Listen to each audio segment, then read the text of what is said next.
Yes, please. Tell you. Mr. Speaker, sir, Yes. Yes, please.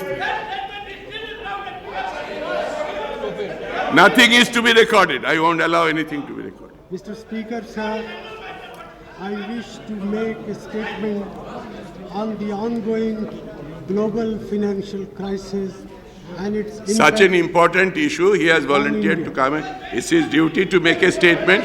You are not prepared to listen. That shows your concern about the financial situation. Yes. Mr. Speaker, sir, I wish to make a statement on the ongoing global financial crisis and its impact on India. Honorable members are aware that this crisis had its origins in the United States and spread quickly to Europe. While the crisis began in the housing mortgage market, it soon extended to the money market and the credit market. As a result, several financial institutions were pushed to the brink of insolvency. The United States and some other developed countries have bailed out a number of financial Silence in the House, institutions please. and banks. They have also taken a number of unconventional steps It is not, to infuse, it's not, they are not distributed ever. to infuse Please don't liquidity. distribute here. They have also taken a number of unconventional steps to infuse liquidity, recapitalize the banks, and unfreeze the credit market. The financial storm has shaken confidence in the system and precipitated a steep decline in stock markets. It has produced a sharp slowdown in economic activity with the prospect of a prolonged recession in industrialized countries. Many observers have described this as the worst crisis since the Great Depression of 1930s. India, like other developing countries, is experiencing the ripple effects of the financial crisis. However, we have taken a number of steps to minimize the impact. Our first concern was to ensure the stability of our banking system. I am happy to inform the House that the Indian banking system is not directly exposed to the subprime What are you talking? mortgage assets. Their Very well. their They will give it. exposure You to first other you give it to problem yourself assets- and wait until he finishes. Their exposure to other problem assets is also minimal. Our banks, both in the public sector and in the private sector, are financially sound, well capitalized, and well regulated. There should be no fear of a failure of any bank. In particular, I wish to assure depositors in our banks that their deposits are entirely safe. Although our banks are safe and they are also providing credit in line with anticipated credit targets, the global turmoil has led to a contraction in other forms of commercial credit. External commercial borrowings, which are used by the corporate sector, have dried up, as have international suppliers' credit. This has led to a reduction in overall credit availability in the economy, even though credit from commercial banks has expanded satisfactorily. This contraction produced a liquidity crisis in the system. We have taken a number of steps to address this problem. Between July 6, 2008 to October 15, 2008, the Reserve Bank of India cut the cash reserve ratio by a total of 250 basis points. The statutory liquidity requirements were relaxed initially by 1 percentage point and subsequently an additional window of 0.5 percentage points was introduced specifically to enable banks to draw funds to provide liquidity to mutual funds. As a result of these steps, the liquidity position in the Indian financial system has improved considerably. The call money rate today is around 6.8%. Government also arranged to provide in advance a sum of rupees 25,000 crore to the banking system under the debt waiver and debt relief scheme.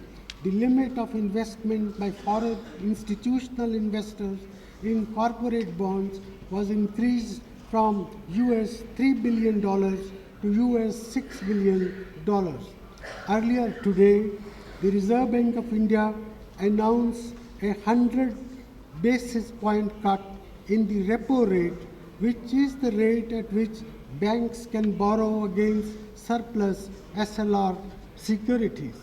Government welcomes this decision of the Reserve Bank. It will have a beneficial effect on the interest rate structure, and in combination with the other steps to increase liquidity will help to support economic activity and investment. It is broadly consistent with our objective to control inflation, which has already begun to moderate. I am happy to inform honorable members that the wholesale price index has declined in the last 3 weeks, and although the current rate is still high, the movement in the level of prices shows a clear deceleration in the current momentum of inflation. We expect a further reduction in the wholesale price index in the next 2 months. Mr. Speaker, sir, the government is conscious of the fact that it is not enough to infuse liquidity. The liquidity must translate into expanded flow of credit to industry, trade, and business. Suitable advisories have therefore been issued by the Reserve Bank and the Ministry of Finance to the banks to ensure that borrowers are provided adequate credit, including export credit and working capital. Banks must also provide adequate funds in the form of investment or credit to mutual funds and NBFCs, who in turn lend to industry, trade, and business. These institutions are an important part of the larger financial system, and banks are being encouraged to provide liquidity to ensure that there is no disruption in economic activity. Both the Reserve Bank and government are carefully monitoring the flow of credit and will ensure that the additional liquidity infused into the system translates into actual credit. We will not hesitate to do more if needed.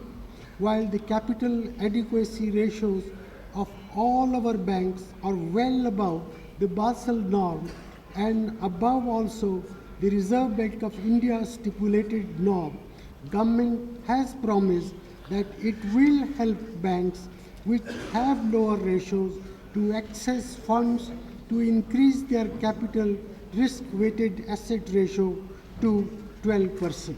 Mr. Speaker, sir, the financial crisis and the economic slowdown in the developed countries is likely to have an indirect impact on the Indian economy.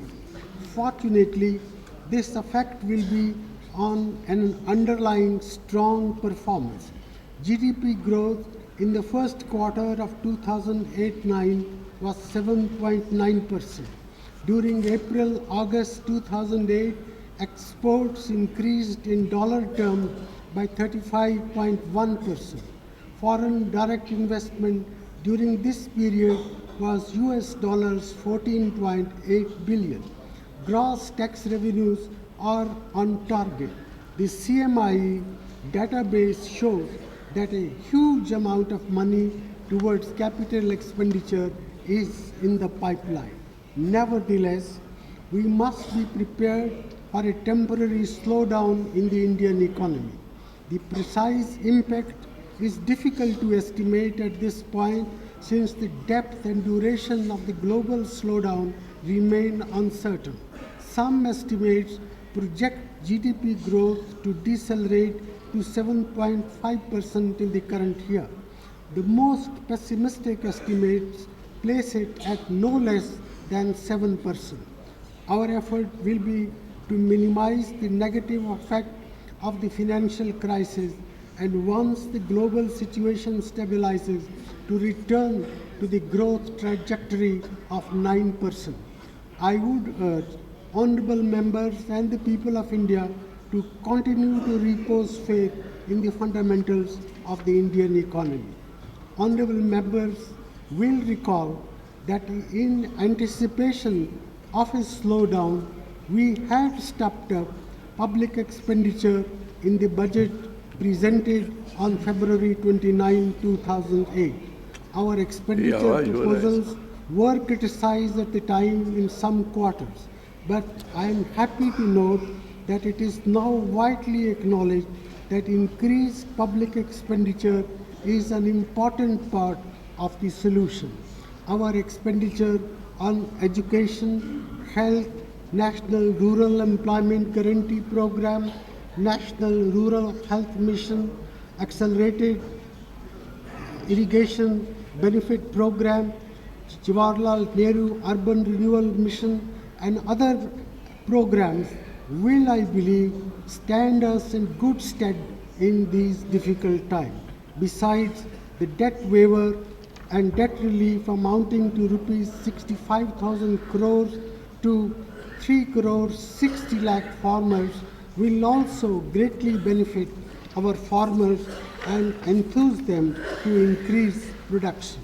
Mr. Speaker, sir, India has faced challenges in the past and has overcome them. We have the strength to overcome the current challenges too.